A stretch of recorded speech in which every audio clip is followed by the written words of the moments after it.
मुंबई का एक हॉस्पिटल है जहां पर लगभग 14 साल की एक लड़की एडमिट है। उस लड़की के इलाज के लिए लेडी डॉक्टर पूछताछ के लिए तो लेडी पुलिस अधिकारी साफ सफाई करने जाएगा तो लेडीज डिपार्टमेंट से ही कोई जाएगा, यानी कि उस कमरे के अंदर एंट्री है तो सिर्फ महिला की, लेडीज की। इसके अलावा कोई भी व्यक्ति पुरुष नाम से ना तो कोई वहां एंट्री होगी ना ही पुरुष का नाम वहां लिया जाएगा। दरअसल वह लड़की पुरुष नाम से इतना भयभीत है, इतनी डरी हुई है कि नाम सामने आते ही लड़की की सांसें जोर जोर से चलने लगती हैं। उसे देखकर ऐसा लगता है जैसे कि वह मर जाएगी। 11 सितंबर की शाम 5 बजे तक भी वह लड़की जिंदगी की जंग लड़ रही थी और सांसें उसकी ऐसे ही चल रही हैं। उसे वाकई बहुत सारी प्रार्थना की जरूरत है। वह लड़की दिल्ली की निर्भया से कम नहीं, क्योंकि उसके साथ भी कुछ ऐसा ही हुआ है, बल्कि उससे भी ज्यादा कहें तो कम नहीं होगा। नमस्कार दोस्तों, आज की यह सच्ची घटना मैं आपको सुनाने जा रहा हूं। यह सच्ची घटना है महाराष्ट्र के पुणे शहर की। दरअसल यहां का एक थाना है बनवाड़ी, और इसी थाने क्षेत्र में रहने वाली एक लड़की जिसकी उम्र 14 साल है। उसके माता और उसके पिता किसी नर्सरी में नौकरी करते हैं, काम करते हैं, पेड़ पौधों की रखवाली उनको तैयार करते हैं। यह 31 अगस्त की रात 10 बजे के आसपास की वारदात है। यह लड़की अपने एक दोस्त से मिलने के लिए पुणे के रेलवे स्टेशन पर पहुंच जाती है और वहां जाकर उस लड़के का इंतजार कर रही थी। रात के 10 बज चुके थे, मगर उसका दोस्त नहीं आया, जिसको लेकर वह परेशान होने लगी। अचानक ही उस लड़की पर एक ऑटो वाले की नजर पड़ जाती है, और जैसे ही ऑटो वाले की नजर पड़ती है, ऑटो वाला उससे पूछता है कि तुम क्यों रो रही हो, क्यों परेशान हो, क्या मैं तुम्हारी कोई मदद कर सकता? लड़की को एक सहारे की जरूरत थी। उसे लगा कि शायद यह जो व्यक्ति है, लगभग जिसकी उम्र 30 साल थी, उसने अपनी उस दास्ता को सुना दिया और कहा कि वह अपने घर वालों की बिना मर्जी के यह रेलवे स्टेशन पर अपने दोस्त से मिलने के लिए आई थी। दोस्त नहीं आया, इसलिए वह परेशान है। इतना सुनने के बाद वह ऑटो वाला वहां से चला जाता है और करीब 10 मिनट के बाद फिर वापस लौट कर आता है। उसने कहा कि जिसका तुम इंतजार कर रही थी वो लड़का बाहर खड़ा हुआ है और वह यहां आना नहीं चाहता। वह शर्मिंदा है अपने की पर जो लेट हो गया है, इसलिए मेरे साथ चलो और मैं तुम्हें उससे मिला दूंगा।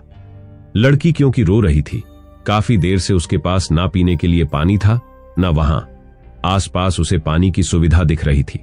ऑटो ड्राइवर ने उसको एक बोतल दे दी और उसमें से उसने पानी पी लिया। दोनों साथ साथ बाहर तक चल रहे थे।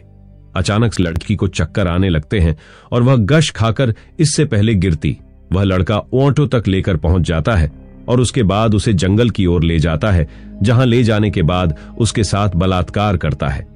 कई घंटे तक उसे अपने साथ रखता है। वह 14 साल की लड़की, उसे कुछ होश नहीं था क्योंकि वह नशे में थी। उसे पानी के रूप में कुछ नशीला पदार्थ पिलाया गया था। इसके बाद जब 2 या 3 घंटे बीत जाते हैं, वह ऑटो ड्राइवर एक लॉज में ले जाता। एक छोटा सा होटल होता है। उस होटल में जब लेकर जाता है तो वहां पर पहले से ही कुछ लड़के, कुछ और युवक इंतजार कर रहे थे। लड़की एक कमरे में जाती है।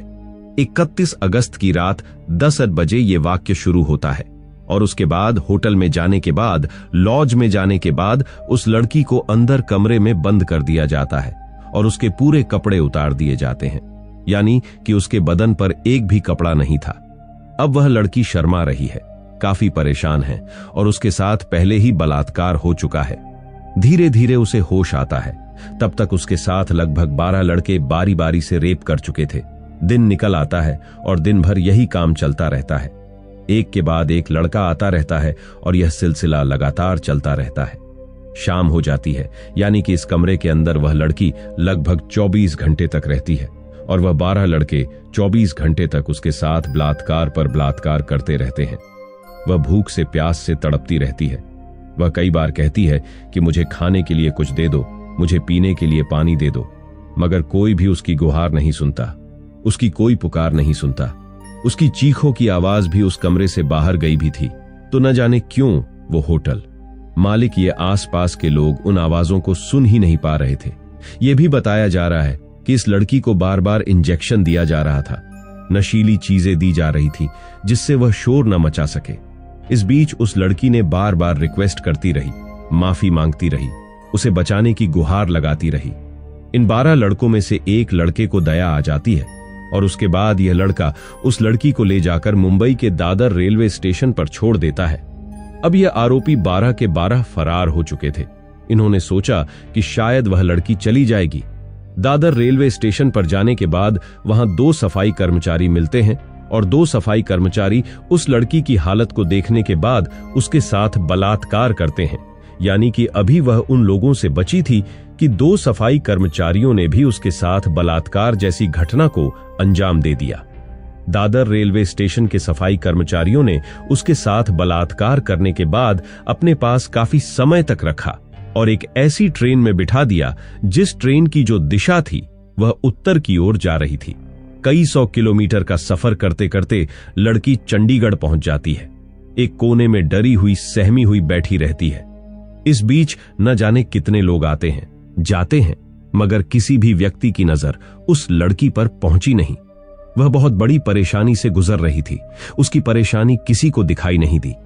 यह भी किसने जानने की कोशिश नहीं कि 48 घंटे से ज्यादा उसके साथ 12 अलग लोगों ने 2 सफाई कर्मचारियों ने बलात्कार किया था। उसके साथ इतनी दरिंदगी हुई थी, न जाने क्यों किसी की उस पर नजर ही नहीं जा रही थी। जैसे ही ट्रेन चंडीगढ़ में जाकर रुकती है, एक जीआरपी का पुलिसकर्मी उधर से निकल रहा था। अचानक उस लड़की को देखकर पल भर में समझ जाता है कि कुछ तो गड़बड़ है इसके साथ। वह उस लड़की से कहता है कि तुम परेशान हो, मैं तुम्हारी कुछ मदद कर सकता हूं।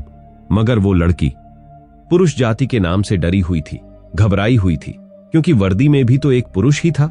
उसे लग रहा था कि हो ना हो यह भी उसे ले जाकर उसके साथ बलात्कार करेगा। वो लड़की चंडीगढ़ उतर जाती है, क्योंकि उस ट्रेन का लास्ट स्टॉप वो था, वो चंडीगढ़ ही था। अब वह रेलवे स्टेशन पर उतर जाती है और डरी सहमी एक जगह बैठी होती है। मगर वह पुलिस वाला बहुत अच्छा इंसान था। उसने CWC यानी चाइल्ड वेलफेयर कमेटी से संपर्क बनाया। वहां की एक महिला अधिकारी तत्काल मौके पर पहुंची। उस लड़की को खाना खिलाया, उसे अपने पास बिठाया और घंटों तक उसको दुलारती रही, पुचकारती रही। एक मां की भूमिका में उस महिला अधिकारी ने उसका कुछ ही घंटों में दिल जीत लिया। दिल जीतने के बाद उस लड़की ने अपनी आपबीती बताई और पूरी कहानी घर से निकलने से लेकर और चंडीगढ़ पहुंचने तक की एक एक वाक्य जब बताया तो महिला अधिकारी का रो रो कर बुरा हाल हो गया। और साथ ही जो अधिकारी जो पुलिस वाला था वह अलग रोते रोते उसका भी बुरा हाल हो गया। बात रोने वाली भी थी। किसी भी बेटी के साथ किसी बहन के इतनी भयानक वारदात अगर होती है तो शायद आंसुओं के अलावा और कुछ निकलेगा ही नहीं। निकलेगा तो उन दरिंदों के लिए बद्दुआएं या फिर कानून से सख्त कार्रवाई की मांग की गुहार निकलेंगी। उधर जब लड़की अपने घर से अचानक से गायब हो जाती है तो उसके माँ बाप, जो कि बहुत ज्यादा पढ़े लिखे नहीं थे, उन्होंने वहीं बनवारी थाने में जाकर अपनी बेटी की गुमशुदगी दर्ज कराई। लेकिन पुलिस यहाँ की भी वाकई बहुत अच्छी थी। बनवारी थाने की पुलिस ने आसपास के लोगों से पूछताछ की और धीरे धीरे उसके बारे में जानने की कोशिश की। उसका जो मोबाइल नंबर था उसकी CDR निकलवाई। उस इलाके की जितनी भी CCTV कैमरे थे उनके बारे में पता करने की कोशिश की, मगर उस लड़की के बारे में कुछ पता ही नहीं चल रहा था। और पता चलता है तो उसके बाद पुलिस ने बड़े ही गंभीरता से, बड़ी शालीनता से इस मामले की बहुत ही खूबसूरती से जांच की है। यानी कि इस पूरी कहानी में पुलिस की जितनी तारीफ की जाए उतनी ही कम है। जैसे ही चंडीगढ़ की पुलिस बनवारी पुलिस से कांटेक्ट करती है तो उसके बाद यहां से उस लड़की को हवाई जहाज के माध्यम से मुंबई लाया जाता है और मुंबई जाने के बाद उसको हॉस्पिटल में एडमिट कराया जाता है। जितना भी स्टाफ है टोटल महिला स्टाफ ही उस लड़की के इलाज में, उसकी खिदमत में, उसकी हर जरूरत को पूरा करने में लगा हुआ है, क्योंकि वह लड़की पुरुष जाति नाम से डरी हुई है, घबराई हुई है। इसके बाद पुलिस ने जब मामले की जांच पड़ताल शुरू की है तो 100 से ज्यादा CCTV कैमरे को खंगाला गया और खंगालते खंगालते आखिरकार पुणे के रेलवे स्टेशन पर एक ऑटो जाता हुआ मिलता है। उसमें वह लड़की थी और उसी ऑटो का नंबर उस CCTV में कैद हो जाता है। पुलिस ने उस आरोपी को, जिसकी उम्र लगभग 30 साल थी, उसको गिरफ्तार किया, उसको पकड़ा और एक एक करके जितने भी लोग थे यानी कि 12 के 12 लोगों को पकड़ा। उसके बाद इस लड़की ने जो बताया था, अपना बयान दिया था, दादर रेलवे स्टेशन उन दोनों सफाई कर्मचारियों को भी पड़ा। फिलहाल पुलिस ने अभी तक इस मामले में 16 आरोपियों की गिरफ्तारी की है जो इस केस से सीधे सीधे तौर पर जुड़े हुए हैं। मुंबई पुलिस की प्राथमिकता है कि इस मामले को फास्ट ट्रैक कोर्ट में चलाया जाए ताकि अगले 10 से 15 दिन में या लगभग 1 महीने में इस केस में निर्णय आना चाहिए और जितने भी दरिंदे हैं, जितने भी आरोपी हैं, सबको फांसी की सजा कम से कम होनी चाहिए। मैं सैल्यूट करता हूं उस पुलिस को जो जीआरपी पुलिस का सिपाही था, और मैं सैल्यूट करता हूं उस महिला को जिसने इस लड़की का दिल जीता, जिसने उन लोगों को हॉस्पिटल तक पहुंचाया, और मैं सैल्यूट करता हूं उस पुलिस को जिसने इस मामले को 5-6 दिन में खोलकर सबके सामने रख दिया। इस कहानी को सुनाने का उद्देश्य किसी को परेशान करना नहीं है, किसी का दिल दुखाना नहीं है, बल्कि आपको सचेत करना है, आपको जागरूक करना है। आप जहां भी रहे अपना ख्याल रखें, सुरक्षित रहें। जय हिंद, जय भारत।